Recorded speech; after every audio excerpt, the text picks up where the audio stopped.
Salut à tous et bienvenue dans cette vidéo où aujourd'hui on va mettre en face à face deux armes de la Première Guerre mondiale, deux fusils de tireurs d'élite.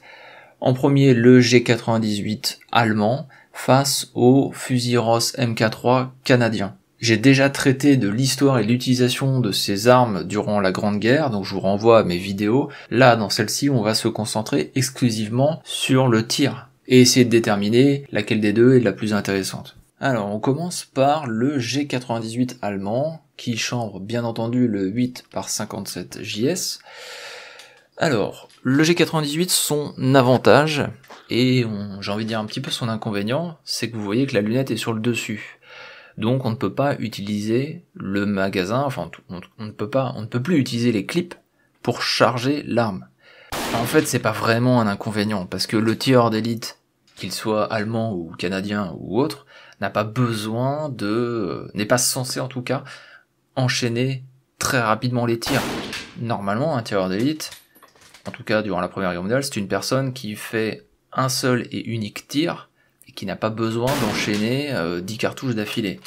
Donc que la lunette soit sur le dessus et qu'elle condamne l'utilisation des clips dans l'arme, c'est pas très grave. Par contre, l'avantage, c'est que la lunette est dans l'axe du fusil.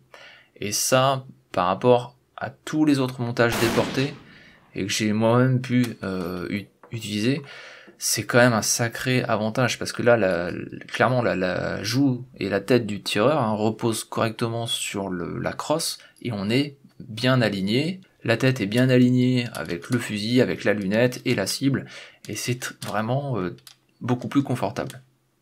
Donc la lunette est un grossissement x3, c'est comme les lunettes classiques allemandes avec deux barres horizontales et une barre verticale centrale qui se termine par une petite pointe. Après, l'utilisation du G98, ça reste un G98 standard, c'est-à-dire que on est quand même sur une action excellente, c'est l'action Mauser.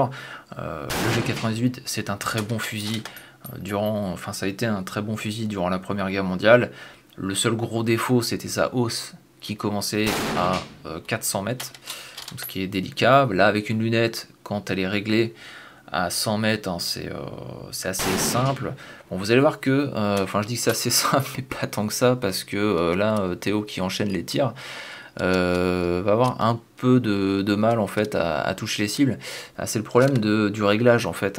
Ce jour-là, on avait beaucoup d'armes à régler, beaucoup d'armes à utiliser. C'est pas forcément évident. La position de tir assis comme ça est pas non plus la plus évidente, donc bon, ça n'enlève rien au fait que le G98 ce soit un très bon fusil. Avec ces lunettes là, on a vraiment un très bon fusil de tireur d'élite.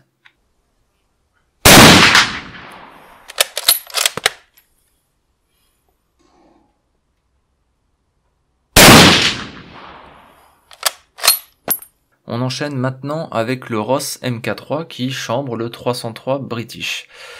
Alors, le Mk3, on peut utiliser les clips, puisque la lunette est déportée sur le côté gauche. C'est pareil, c'est pas forcément très intéressant pour un tireur d'élite qui doit faire un seul et unique tir, par exemple pour neutraliser une mitrailleuse, pour éliminer un officier ennemi, etc. Il n'a pas besoin, théoriquement, d'enchaîner 10, 20, 30 cartouches, quoi. Un seul et unique tir devrait suffire. Donc le fait que là le Ross Mk3 peut utiliser les clips, bon, c'est pas forcément si intéressant que ça dans le cas d'un fusil de tireur d'élite. Surtout que l'inconvénient majeur de cette Warner & Swazy modèle 13, c'est que elle apporte un poids assez conséquent. De mémoire, elle fait 2 kg. Vous voyez que le fusil balance facilement sur la gauche et qu'il faut sans arrêt le tenir, en plus d'essayer de caler sa tête sur la crosse pour que son œil directeur, enfin l'œil, pour moi c'est l'œil droit par exemple, que l'œil directeur soit aligné avec la lunette. C'est vraiment pas évident du tout. Vous pouvez voir que voilà, Théo à chaque fois essaie de remonter parfois de temps en temps le magasin, c'est juste qu'il avait tendance à descendre et ça pouvait faire qu'une cartouche n'était pas chambrée. Donc il est obligé de reprendre ça un petit peu de temps en temps, mais bon, c'est vraiment lié, je pense, à son modèle, mais pas au fusil Ross. On peut pas en faire une généralité, ça faut le dire. L'action rectiligne, vous voyez que ça s'enchaîne quand même assez rapidement, c'est assez fluide dans l'ensemble. Le fusil Ross est une arme quand même assez longue et assez lourde. En plus, avec la lunette, ça fait du poids. L'arme a tendance un peu à plonger vers l'avant. Quoi qu'il en soit, c'est aussi un excellent fusil. Même si dans ma vidéo sur l'histoire, je vous ai dit que le Ross a été retiré du service en 1916, les tireurs d'élite canadiens ont gardé leur Ross.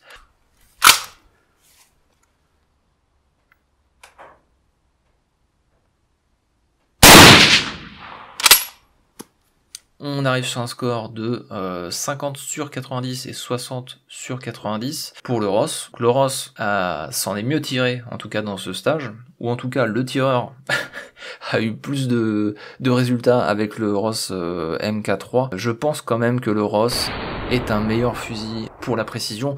Malheureusement, il est desservi par la lunette. A contrario, le G98 est un très bon fusil aussi, il n'y a pas de problème sur la mécanique, la précision. Et là, l'avantage, c'est clairement la lunette qui est sur le dessus de l'arme. Voilà, donc n'hésitez pas à me dire dans les commentaires si vous aviez le choix durant la Grande Guerre entre un G98 ou un fusil Ross MK3, eh bien, quel serait votre choix? Merci à toutes et à tous d'avoir suivi, et à très bientôt.